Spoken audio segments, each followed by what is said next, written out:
आदरणीय परम सर, हाम्रो परम्पराको लेखा अधिपति युवराज सर, सम्पूर्ण उपस्थित आदरणीय गुरुवर्गहरू, यहाँहरू सबैलाई यो 3 दिनको तालिमका क्रममा यहाँहरूको सक्रिय सहभागिताका लागि म आभार व्यक्त गर्न चाहन्छु। यहाँहरूको सहभागिता रह्यो, त्यसमा पनि अर्थपूर्ण सहभागिता, मन वचन कर्मले यहाँहरू बसेको मैले अनुभूति अगाडि प्रतिनिधिमूलक सुनाइहरू सुन्दाखेरि र सर आत्माराम सरसँग पनि तालिम सारमा कस्तो रह्यो भनेर सुन्दाखेरि तालिम चाहिँ अर्थपूर्ण रह्यो भन्ने कुरा सुन्न पाइयो, खुसी लागेको छ यहाँहरूसँग। यहाँलाई थाहा छ हामी अहिले वास्तवमा नेपालमा सबैभन्दा बढी समस्या कहाँ छन् भनेर खोज्ने हो भने सबैभन्दा ठुलो समस्या विद्यालय हो।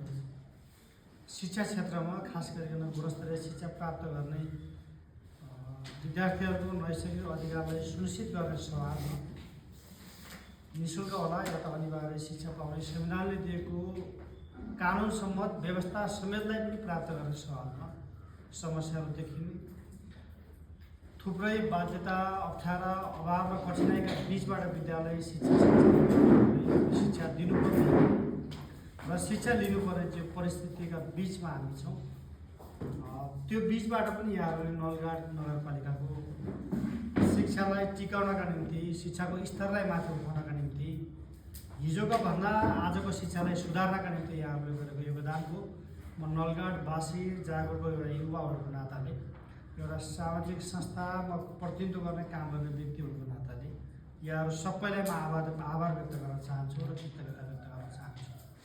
र यहाँलाई म के निवेदन पनि के गर्न चाहन्छु भने आज समाजमा अलिक बढी भरोसा, तुलनात्मक भरोसा, यहाँलाई थाहा छ होला हिजो बिहान हाम्रो बाजे पुस्ता र हाम्रो बाउ पुस्ता समाजमा जसरी मिलेर बस्न सक्दैन, आजको पुस्ता त्यसरी मिलेर बस्न सक्दैन। बाउले माथिल्लो कोठाबाट छोरी खाना खान आइज भनेर म्यासेज लेख्ने, आमाले भान्साबाट छोरा खाना खान आइज भनेर म्यासेज लेख्ने, आमा देब्रे त मोबाइल समातेर खाना राख्ने, छोरी यतातिर अगाडिपट्टि स्क्रिनमा टेबलमा मोबाइलको कार्टुन हेरेर खाना खाने समाज। कसैलाई समस्या परिहाल्यो, कहीँ दुर्घटना परिहाल्यो, कहीँ झडप भइहाल्यो, कहीँ दुर्व्यसनी गरेर कोही मान्छे लुटिहाल्यो, चोटप्रयोग लागिहाल्यो भने सबभन्दा पहिला उठाउनुको सट्टा, लडिराखेको ठाउँमा छुटाउनु र सम्झाउनुको सट्टा ल गाइज हेर्नुहोस् यहाँ चाहिँ लडाइँ भइरहेको छ भनेर भिडियो खिच्ने त्यो युगमा प्रवेश गरेका छौँ। त्यसैले अब समाजमा यो कुराले के चाहिँ पुष्टि गर्छ भने समाजमा एकता कमजोर भएको छ, खलबलिएको छ। समाजको हार्दिकता स्खलित भएको छ, कमजोर भएको छ। समाजमा सदैवदेखि मिलेर बसेको समाज विभिन्न कोणमा, विभिन्न बाहनामा विभाजित भएको छ। त्यो कुरालाई जोड्ने सवालमा समाजमा अलिकति कसैसँग विश्वास छ भने शिक्षकसँग छ, जनप्रतिनिधिसँग भरोसा छैन, दलसँग भरोसा छैन, अर्को कोही एबिसिडी व्यक्तिसँग निकायसँग भरोसा छैन। तुलना गर्नुभयो भने मैले देख्ने, मेरो ब्रह्माले देख्ने, मेरो बुझाइले देख्ने शिक्षकसँग अलि भरोसा छ। शिक्षकले समाजको अगुवा केही क्षणका निम्ति मात्रै अगुवा होइन, ती सधैँका अगुवा हुँदा चाहिँ शिक्षकहरू खास गरिकन 20-30 वर्ष पढाएका, त्यसपछि पनि समाजमा गएर केही योगदान दिन सक्ने, केही सल्लाह दिन सक्ने र जनसम्पर्कका हिसाबले माथि सेन्ट्रलदेखि प्रदेश जिल्ला तहसम्म केही मान्छे चिन्ने र केही मान्छेले बुझ्ने एउटा जत्था आज शिक्षकको जत्था छ। त्यो जत्थालाई वास्तवमा तपाईँहरूको माध्यमबाट समाजलाई को शिक्षा सुधार्ने कुरा त छँदैछ, समाजको गति सुधार्ने कुरामा, समाजको प्रवृत्ति सुधार गर्ने कुरामा पनि शिक्षकहरूको महत्त्वपूर्ण भूमिका छ। त्यो सवालमा यहाँहरूले आफ्नो भूमिका वृद्धि गर्नुहुनेछ।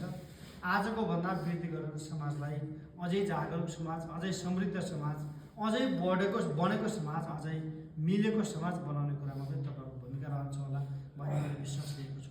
आज विद्यालयमा आएका सबै विद्यार्थीहरू किन विद्यालय छोडेर भाग्छन्? तपाईँले तालिममा पनि धेरै कुरा सिक्नु होला। कक्षा 1मा आएको विद्यार्थी कक्षा 2मा किन भेटिँदैन?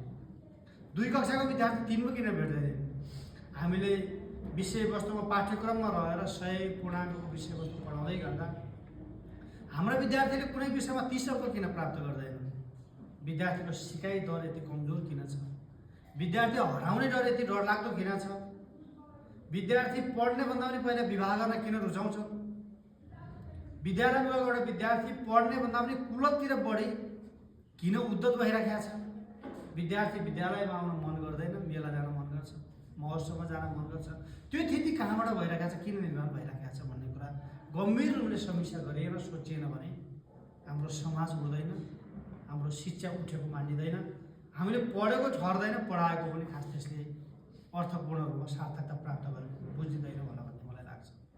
त्यसैले यहाँहरू सबैले मेरो आग्रह छ, विद्यालयमा आउने विद्यार्थी विद्यालयमा त्यति बेला आउँछ विद्यालयमा जति बेलासम्म उसलाई बोझ महसुस हुँदैन, जति बेला गुरुवर्गहरूसँग विद्यार्थीको भरोसा ढल्दैन, डगमगाउँदैन, त्यति बेलासम्म विद्यार्थी विद्यालयमा आउँछ।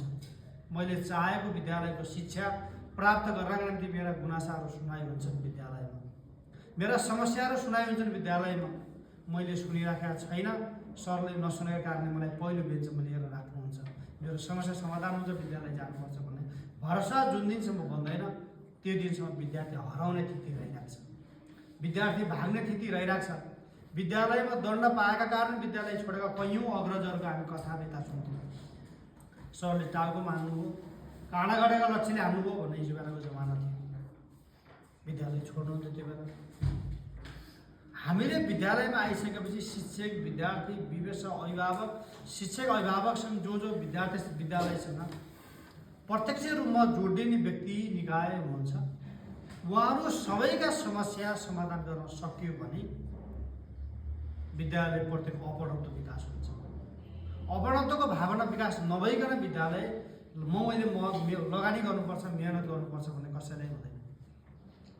अभिभावक यो शिक्षकको जिम्मेवारी हो भनेर विद्यार्थी विद्यालय पढाइदिने, झोलामा पुकार छ कि चुरोट छ कि कापी छ कि कलम छ खैनी छ पत्ता नगर्ने अभिभावक भइदिने, विवेचकको समिति कुनै दल विशेषको सिफारिस गरेर दलका मान्छे गएर आफ्नो चुनाव जित्ने हतियारका रूपमा विवेचकका मान्छे पठाइदिने, आफ्नो विद्यालयको गुनासो भन्दा पनि भोलि बेलाका भोट घल्लान् भन्ने विवेचकले सोच्ने, कुन दिन विद्यालय छोडेर सडक भएर अन्त गइजाउँ, कुन दिन वा त प्राविको पेसा छोडेर मावि निभावि जाउँ भनेर चिन्ता गरिराख्ने शिक्षक, कक्षा कोठामा जाने बेला एउटा के भन्छ तयारी कक्षाको किताब साथमा लिएर विद्यालय जाने सरहरू, त्यो विद्यालयप्रति एउटा जागरण भएन, जागरुकता भएन भने त्यो विद्यालय बन्दैन जस्तो लाग्छ। त्यसैले तपाईँले विद्यालयमा विद्यार्थीका समस्या के छन् सुनौँ, अभिभावकका बाध्यता के छन् ती पनि सुनौँ, ती सुनाउँ पनि, आफूले मात्रै नसुनाउँ, विवेचकलाई सुनाउँ, अभिभावकलाई सुनाउँ।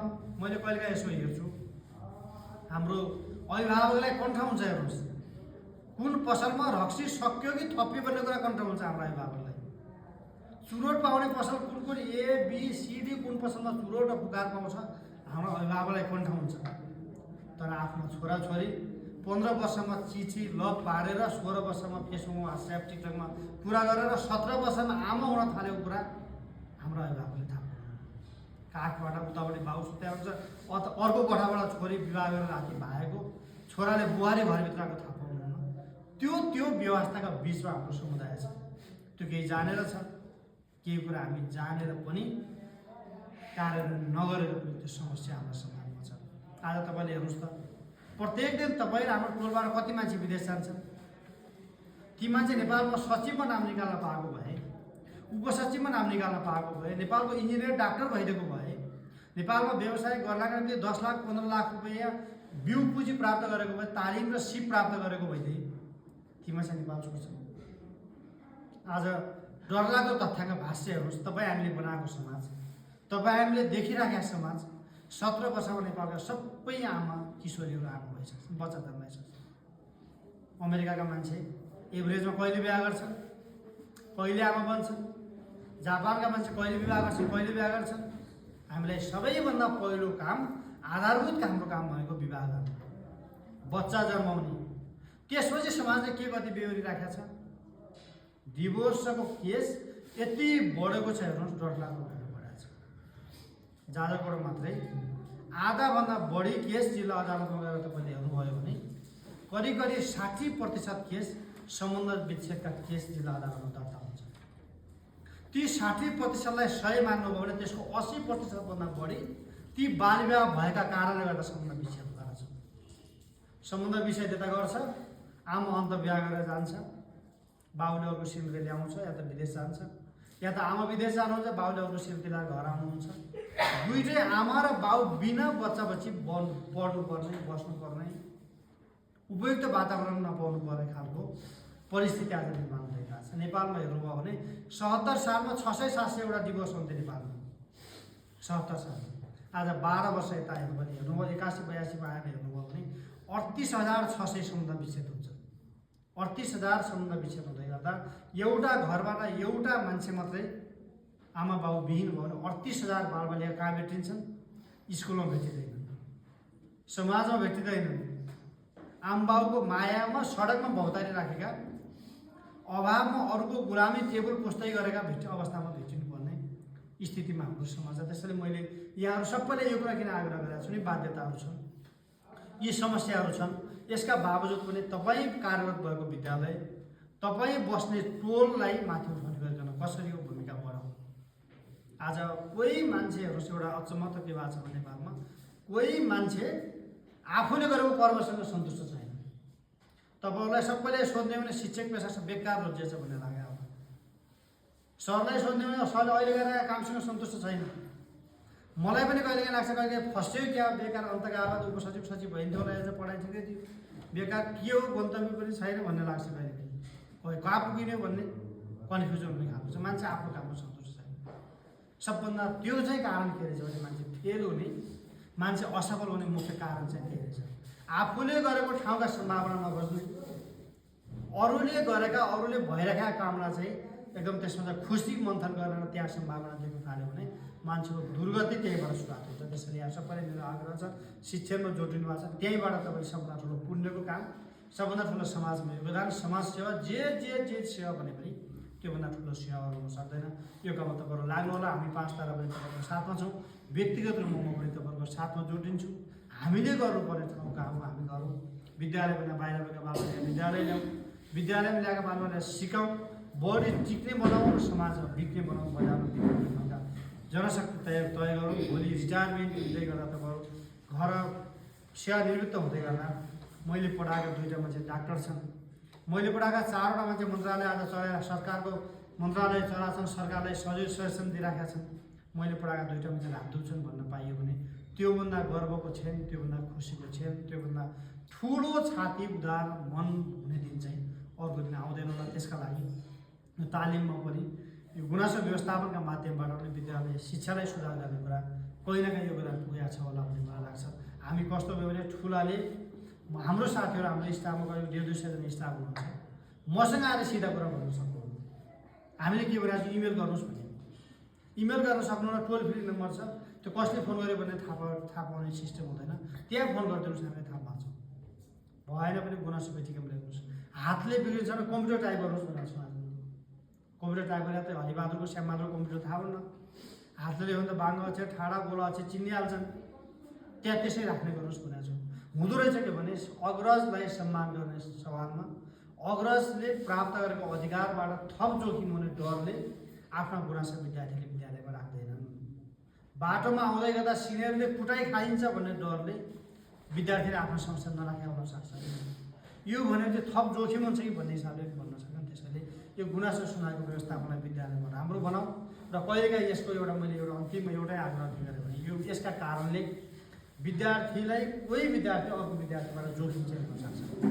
मलाई सिनियर 3 कक्षाको दाइले पिट्छ भने 2 विद्यार्थीले गुनासो पेटिकामा सूचना लेख्यो, तँलाई फलानु मान्छेले कुटिस भनेर गुनासो लेखाएको छ, मुद्दा लेखाएको छ, निवेदन लेखाएको छ, तपाईँले सिरिप हालेको छ गुनासो पेटिकामा भनिदिनु भयो भने फेरि घर फर्किँदा विद्यार्थीले कुटाइ खान्छ। अब त सरको मिलेको त विद्यार्थीले कुटाइ खाने, विद्यालय आउँदैन त्यो विद्यार्थी। त्यसको गोपनीयता कायम गर्ने सवालमा पनि एकदम ख्याल गर्नुहुन्छ भन्ने मैले विश्वास लिएको छु। यहाँ सबैलाई 3 दिनसम्म सहभागी भइदिनु भयो। यहाँ सिकेका कुरा तपाईँको विद्यालयमा, तपाईँको विद्यार्थीका बिचमा, तपाईँको कक्षा कोठाको प्राङ्गणमा एकदम धेरै कार्यान्वयन हुनेछन् भन्ने विश्वास साथै यो 3 दिनको तालिम आत्माराम सरलाई धेरै धेरै धन्यवाद दिँदै तपाईँहरू सबै गुरुवर्गले एकचोटि जोडेर तालीले उहाँलाई सम्मान गरिदिन म एकचोटि अनुरोध गर्छु।